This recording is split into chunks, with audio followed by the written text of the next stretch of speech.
I was only 15 when I had my first gay experience in my hometown, Shymkent. It's the city in the south of Kazakhstan, a post-Soviet Central Asian country. My hometown is considered to be probably the most conservative one, with the population that's mostly Muslim, and my family is quite religious too. And remembering it all and realizing that now I am sitting like this, talking openly about my gay experience is just insane to me. I recently made this video about being gay and feminine, and I received so many kind words and so much support from you guys, and I really, really appreciate it. Thank you so much. Becoming a full-time content creator has always been a big dream of mine, and I've never been closer to it. So I really want to be doing more content that inspires gays and queers to be open, to accept themselves. So this is why I want to start my Patreon and Coffee, which works like a buy me a coffee. If you resonate with my content and you want me to post more, you can support me via the links in the description.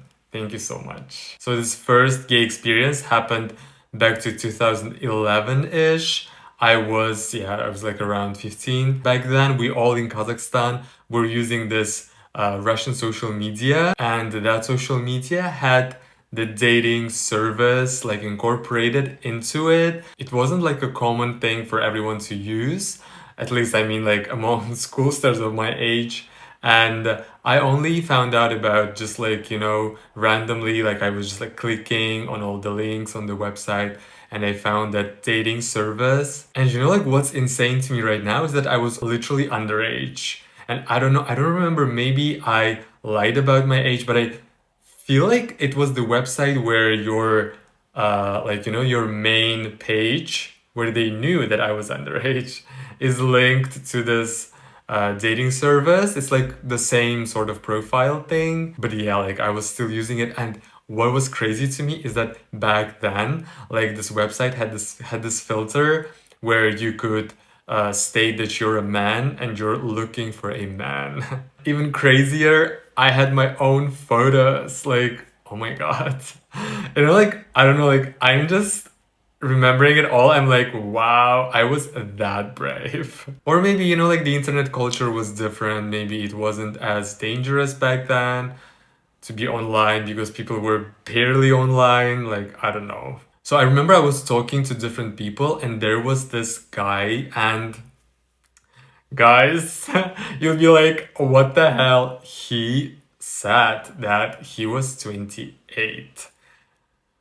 Just think for a second, like I am 15 and he's 28. And like, I had no idea that it's not right. I don't think that he also was conscious about that. Like he was also realizing that this is not okay. I also feel like he was older than 28 because he looked like more mature, and where I'm from, it's quite common for gay men to lie about their age because if you're over 30, that's it for you. Like, you don't deserve happiness and love. You should just like disappear. So I think that he might have been even older. Like once I was planning not to attend my classes, in order to meet him, but somebody didn't let me go.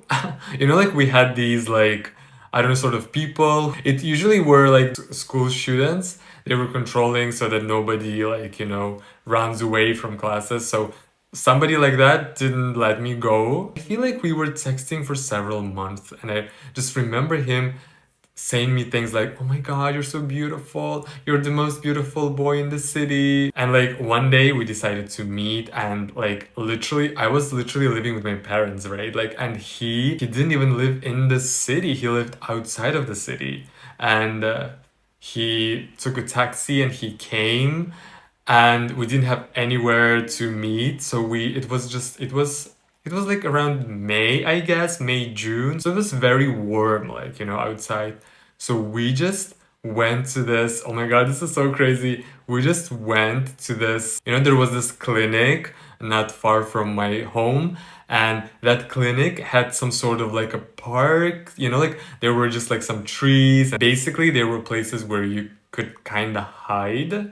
So we went to there because we didn't have anywhere else to go. As I remember, he was kind of poor, like he didn't really earn much, and I don't think that he could like, like rent an apartment for like a couple of hours. Like usually gay people from where I'm from, like they usually rent these apartments to have sex. This guy couldn't even do that, and I obviously couldn't do that either. I was only 15, I was not working, right?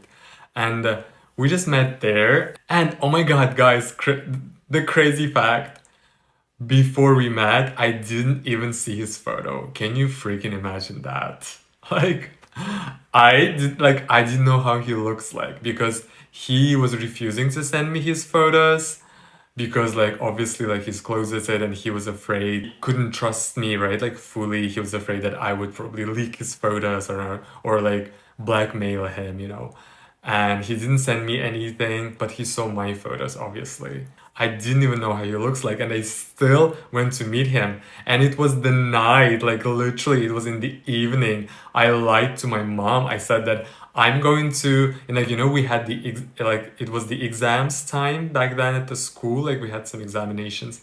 And I said, like, I'm going to my classmate to get a book. Little did she know that I'm literally meeting up with a 28-year-old man. And we met, and he actually turned out to be quite attractive, like as much as I remember now. He had like a darker hair, but his eyes were either green or blue.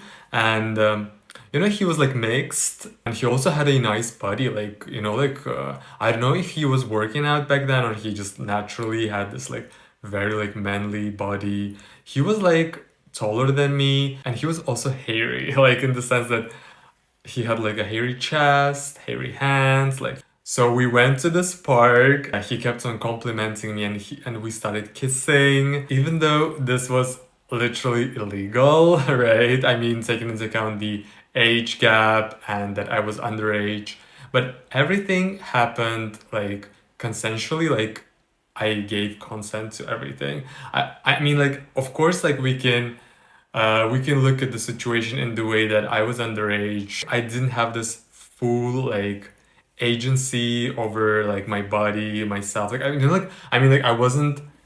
It wasn't like super conscious, probably. That I was given consent for him to do things with me, um, but it's also important to note that we didn't go all the way. Obviously, like I mean, I wasn't prepared. I never had this experience. Also, not so convenient there. So we just basically kissed and then we did some oral fun. In general, I feel like I enjoyed that experience, even though I couldn't finish. Also, I was like so skinny. I mean, like I'm 30 now and I'm still skinny. Back then, I was even skinnier. And I remember he was just like holding me and he was saying to me like, oh my god, you're so light. And I'm feeling mixed emotions thinking about all of that right now.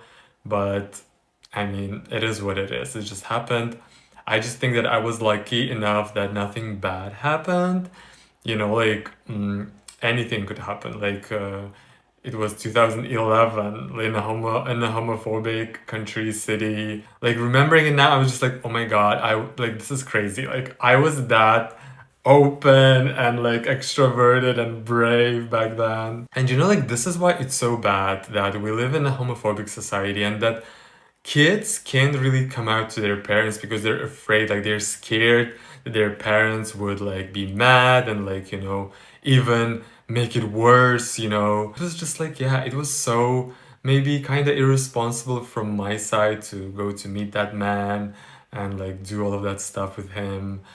But like, like I didn't know better in the sense that like I couldn't talk to my parents. My parents was just, I don't know. And that sucks. Like kids should be able to be open to their parents so that their parents can like, prevent bad things from happening, because I'm pretty sure a lot of gay men like had their first gay experience when they were underage with just like some random man who were much older than them, and like those men could just like use them, like their immaturity and yeah, like this is just like sucks. Like If you're a parent watching this, future parent, I don't know, just don't ever be homophobic. Like, honestly, like, if you want more content from me, please follow me on Instagram where I post daily. On this channel, I talk about gay dating, relationships, authenticity through pop culture and my personal stories. If it's something interesting for you,